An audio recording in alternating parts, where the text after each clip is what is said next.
There in a backyard were a group of teenagers.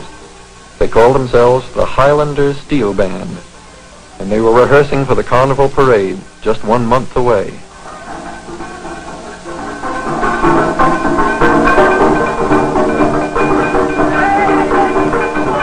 Now from Trinidad, here to appear in the Caribbean Calypso Carnival at Carnegie Hall, Anthony Williams World Championship Steel Band and Limbo Dancers. So let's have a wonderful welcome for our Trinidadians.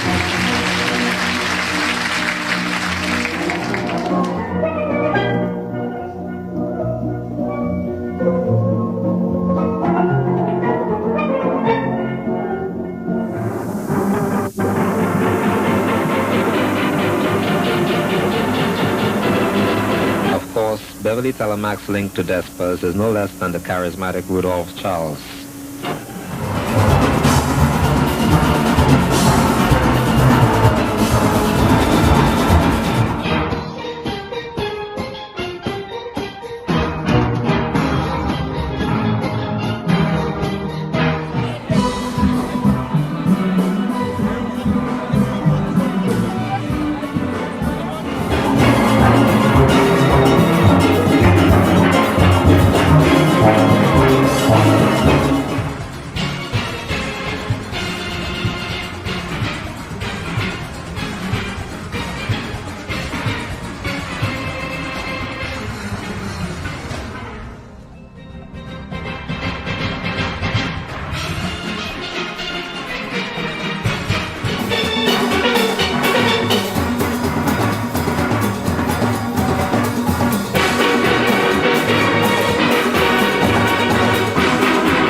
The steel pan is a musical instrument made from big steel drums. Even though some people might call it a steel drum, it's actually more like a big metal bowl that makes musical sounds. This instrument is special because it's made to play certain musical notes that sound great together. People play it using sticks that have rubber tips. The steel pan started in Trinidad and Tobago during a festival where people played music on bamboo sticks. Today, it's the official instrument of Trinidad and Tobago and was even shown on their national airlines logo and planes. This is their big city of Port of Spain. Each year, for 2 days, these narrow streets are jammed with literally hundreds of thousands of people, singing and dancing in costume to the music of steel bands. Bands made of these oil drums. Steel pans are musical instruments that started being made in the 1900s. However, they were inspired by older traditions, like the talking drums from West Africa. These drums were shaped like an hourglass and were used to send messages far away. By changing the drum's rhythm and sound, people could tell others about events like dance ceremonies. In the 18th century, many people from West Africa were forcefully taken to Trinidad and sold as slaves. To break their spirit and traditions, people from the same tribes were intentionally separated. Slave owners didn't let them speak their own languages and made them learn the language of their captors. In the 1780s, French settlers came to Trinidad and Tobago, bringing with them street festival customs.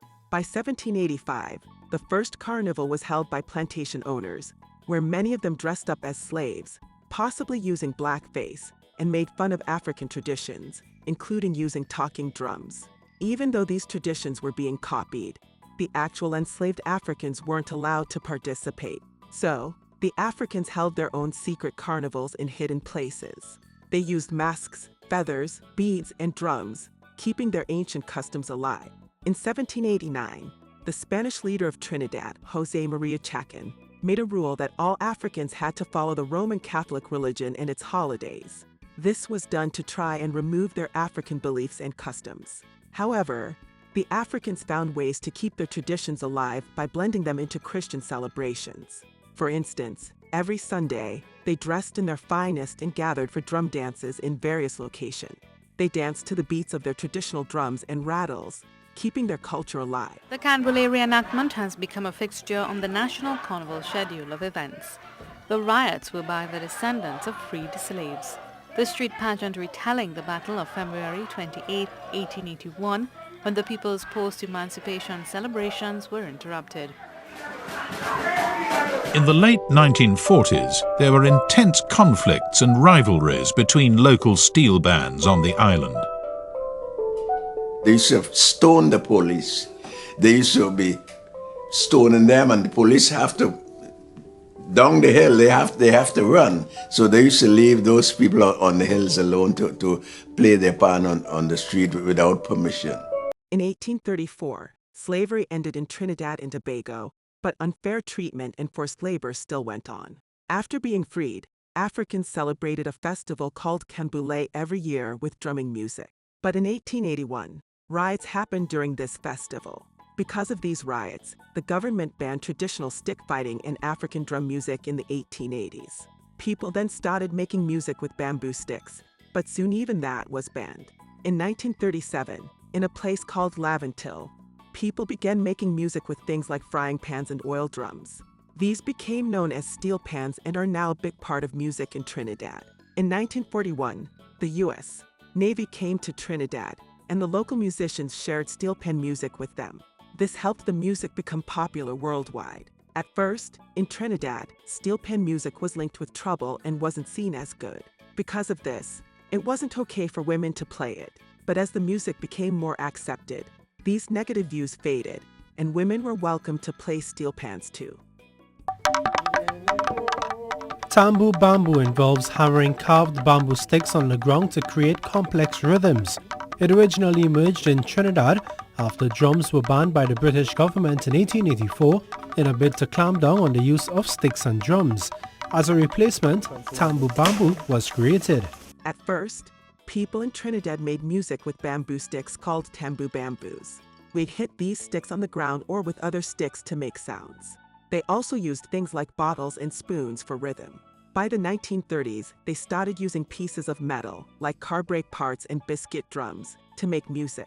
In 1939, the first band that used only metal to make music, called Alexander's Ragtime Band, was formed. By 1940, this kind of metal band music became very popular, especially with young men during carnival times. Around 1947, people started making steel pans from 55-gallon oil drums. To calm the situation and unite the musicians, it was decided to send one band from the whole of Trinidad, the Trinidad All-Steel Percussion Orchestra, to the Festival of Britain. We knew nothing about the Festival of Britain, and it's only that, they say, well, we're going to the Festival of Britain, and we say, okay. We went on a banana boat, actually, called the San Mateo. It was very funny because we purposely did not paint the drums. They leave it all rusty and we're looking like dustbin, and we set up and people start to laugh, they giggling.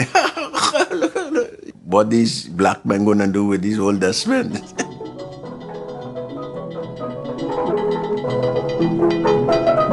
When we start up, everybody was shocked. They were looking to see where the music coming from and saying, wow, this is black magic.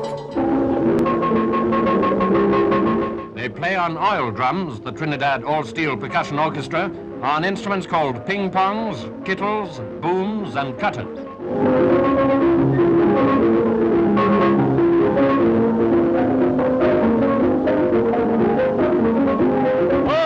Misery, wherever I meet Johnny. Beating pan, they call it, and it's a fascinating performance, calypsos and all. Stay for me, oh, look of misery, wherever I meet Johnny. All you people will be sorry to see the grave for Johnny and the gallows. Stay for me.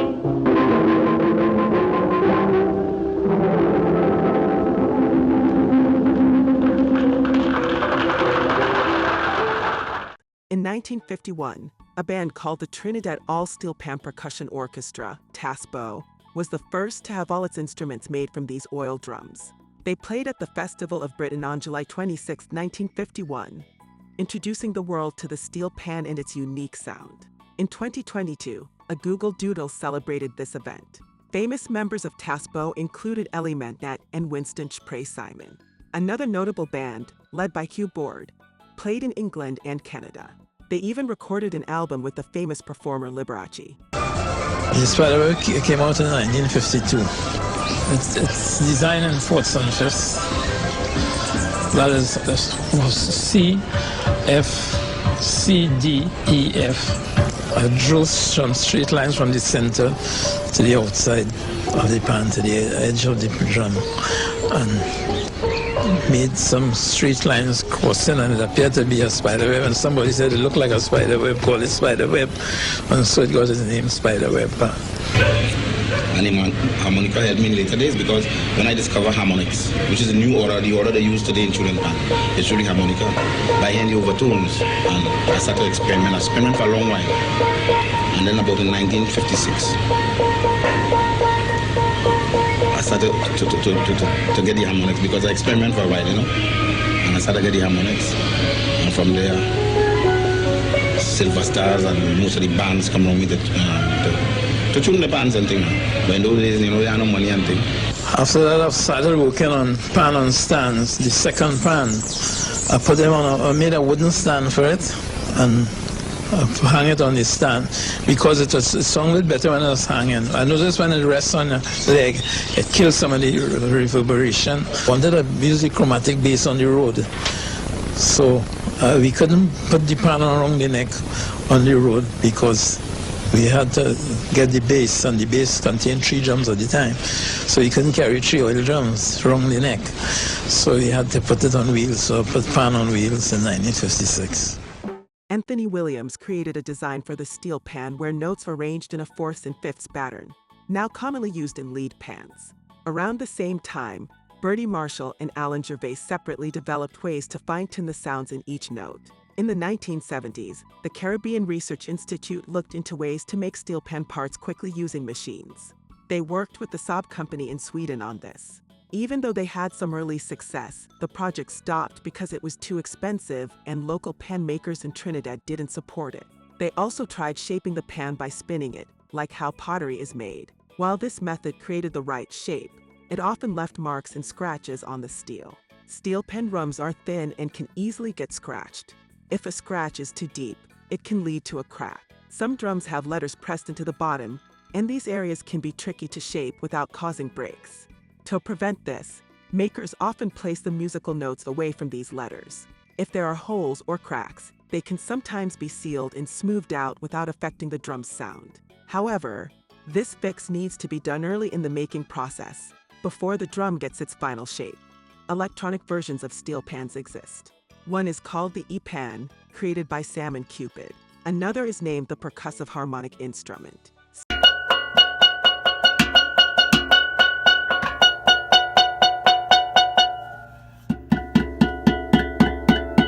Steel pans are tuned using a special tuner. The size of each note on the pan relates to its pitch. Bigger notes have lower sounds. Pans come in different sizes. Some are small with many high-pitched notes, while others are big with just a few low notes. The height of the pan's side, called the skirt, often tells you its pitch range. Pans can be painted, chrome-plated, or given other finishes like nickel plating. Steel pans are a newer type of percussion instrument, but the way they're tuned has improved quickly. Special tuners called strobe tuners are perfect for this job. These tuners help see and adjust the different sound layers or overtones in the pan. When these overtones are fine-tuned, the steel pans sound even better and more vibrant. Steel pans can go out of tune, especially if played too hard or handled wrongly. Because of this, bands often get their steel pans tuned once or twice a year. Tuning a steel pan is a skilled job, mostly done with hammers, to make sure each note sounds right and is on key. Of course, a steel band also needs altos, tenors, and basses, and on the fire, you see a tenor pan being heated. It's called a guitar pan. The sections are much bigger because the notes are lower.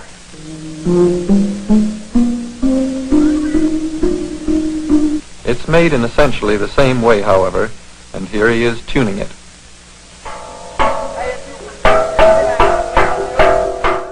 At the start, steel band players used one pan that they wore around their neck. Over time, to get more notes and sounds, players began using multiple pans together, especially for deep bass notes. These changes led to a variety of popular steel pan instruments. A musician playing the double tenor steel pan. Steel bands in Trinidad have rich musical range.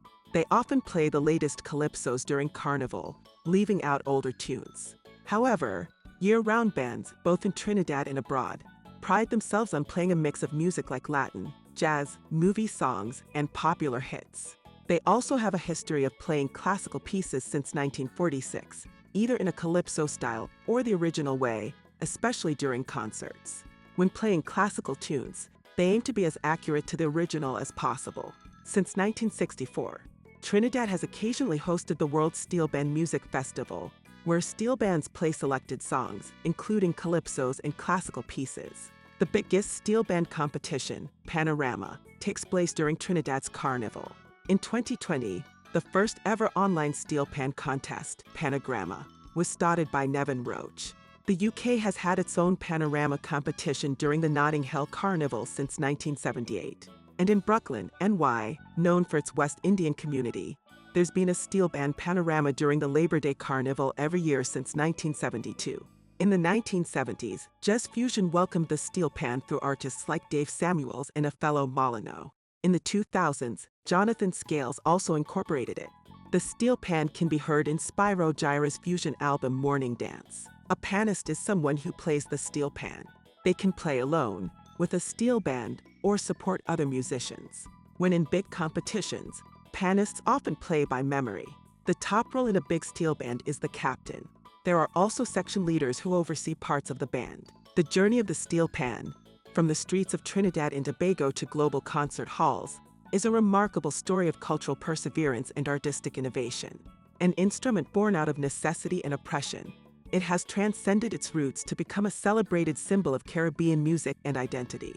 Today, panists worldwide, like Jonathan Scales, continue to push boundaries, proving that the pan story is far from over. As we embrace the melodic tones of the steel pan, we're reminded of the undying human spirit and the power of music to unite, inspire, and tell stories of our shared history.